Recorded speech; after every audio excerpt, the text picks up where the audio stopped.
नमस्कार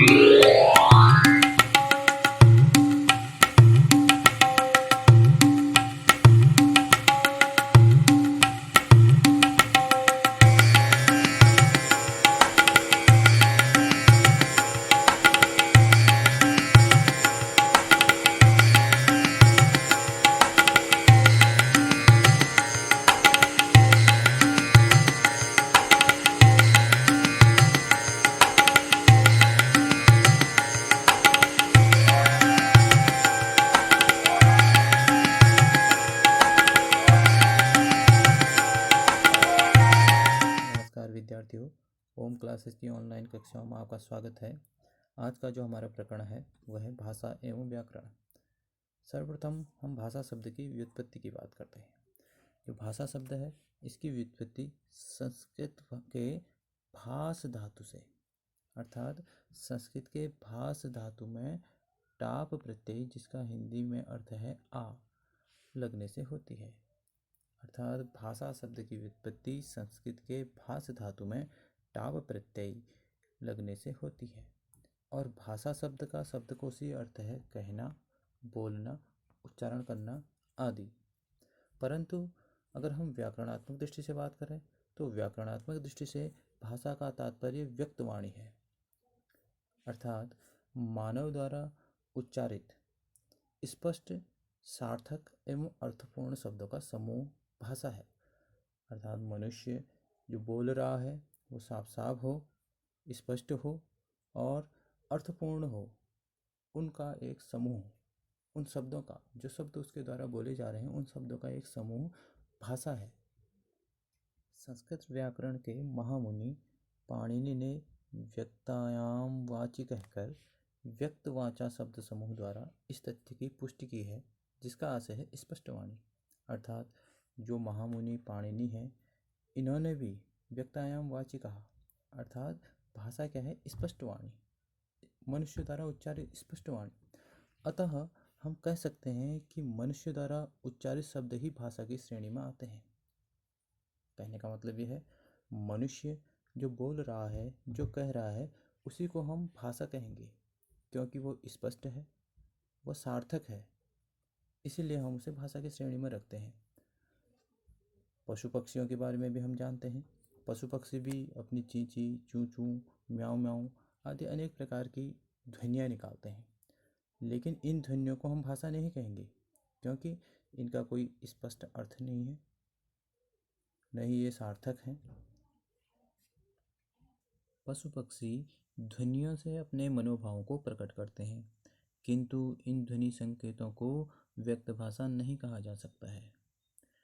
व्यक्त भाषा हम मनुष्य द्वारा प्रयुक्त भाषा को ही व्यक्त भाषा कहते हैं, क्योंकि मनुष्य भी ध्वनियों का प्रयोग करता है, लेकिन उनके अलग अलग, मनुष्य द्वारा बोली जाने वाली ध्वनियाँ, अलग अलग ध्वनियाँ एक समूहों का संयोजन करती हैं। अलग अलग ध्वनियाँ मिल करके एक शब्द का निर्माण करती हैं। जब अलग अलग प्रकार की ध्वनियाँ मिल जाती हैं तो उनके द्वारा एक शब्द का निर्माण होता है, और जिस शब्द का निर्माण होता है वह शब्द किसी न किसी अर्थ को प्रकट करता है, और उन अर्थपूर्ण शब्दों द्वारा मिल करके वाक्यों का निर्माण होता है, जिन वाक्यों के द्वारा मनुष्य अपने मन के किसी न किसी भाव या विचार को प्रकट करता है।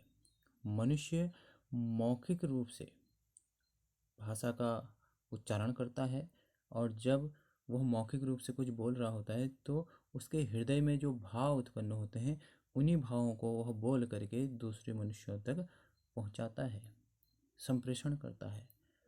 हर भाषा का अपना अपना एक व्याकरण शास्त्र होता है, एक भाषा विज्ञान होता है। अगर हम व्याकरण शब्द की बात करें तो व्याकरण शब्द वी तथा आ उपसर्ग के साथ क्री धातु तथा संस्कृत के ल्युट प्रत्यय के जुड़ने से व्याकरण शब्द बना हुआ है। हिंदी में व्याकरण की उत्पत्ति की अगर हम बात करें तो हिंदी में व्याकरण जो है अन्य प्रत्यय के जोड़ने से बना हुआ है। संस्कृत में वी और आ उपसर्ग के साथ क्री धातु और ल्युट प्रत्यय के जोड़ने से व्याकरण शब्द बना हुआ है, तो वहीं हिंदी में वी और आ उपसर्ग के साथ कर मूल धातु और अन्य प्रत्यय जोड़ने से व्याकरण शब्द बना हुआ है। व्याकरण शास्त्र में जो है किसी भी भाषा के वर्ण, से लेकर के उसकी शब्द संरचना किस प्रकार से होती है, किस प्रकार से वाक्यों की संगठना होती है, ये इनके अलग अलग प्रक्रियाओं का विश्लेषण किया जाता है।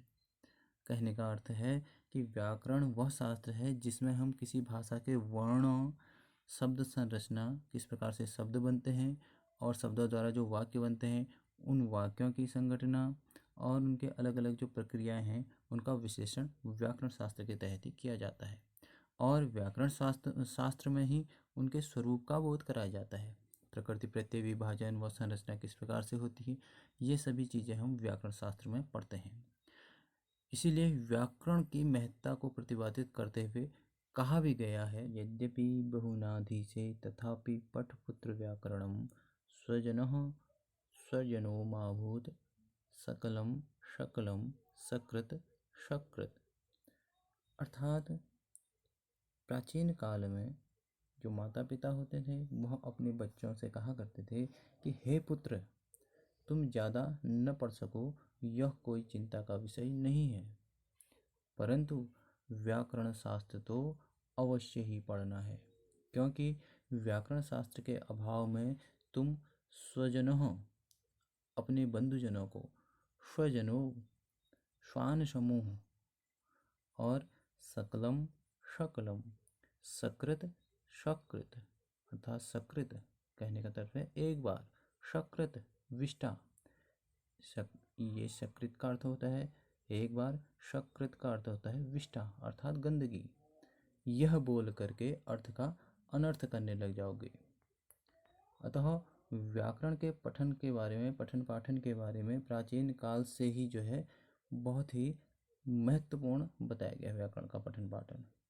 इसलिए व्याकरण को वेद रूपी जो पुरुष माना, वेद को पुरुष माना गया है, वेद रूपी पुरुष का मुख कहा गया है। व्याकरणम मुखम स्मृतम, अर्थात व्याकरण जो है वेद रूपी पुरुष का मुख है। विकास क्रम की बात करें तो विकास क्रम में सबसे पहले भाषा का उद्गम हुआ और उसी भाषा को सुव्यवस्थित रूप प्रदान करने के लिए मानक व्याकरण की आवश्यकता पड़ी। हम यह मान सकते हैं कि जो भाषा है वह एक बहते हुए झरने के समान है। जिस प्रकार से बहते हुए झरने को रोकना बहुत असंभव कार्य है, उसी प्रकार से भाषा को व्याकरण के नियमों में बांधने के लिए हम मजबूर नहीं कर सकते हैं। भाषा अपने आप में स्वतंत्र है, उसे व्याकरण के नियमों में बांधा नहीं जा सकता है। लेकिन जहाँ पर हम राजभाषा की बात करते हैं तो राजभाषा के संदर्भ में व्याकरण शास्त्र बहुत ही उपयोगी सिद्ध होता है, क्योंकि राजभाषा का प्रयोग हमें एकदम शुद्ध रूप से करना होता है। अगर हम दूसरे रूप से देखें तो भाषा एक वन के समान है, एक वन स्थली के समान है।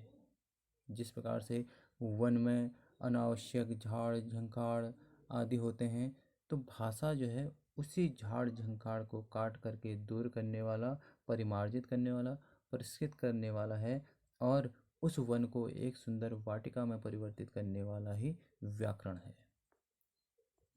इसी के साथ हमारी आज की कक्षा भाषा एवं व्याकरण यहीं पर समाप्त होती है। हमारी अगली कक्षा में हम वर्ण विचार पढ़ेंगे। इस चैनल को देखने के लिए धन्यवाद। नमस्कार।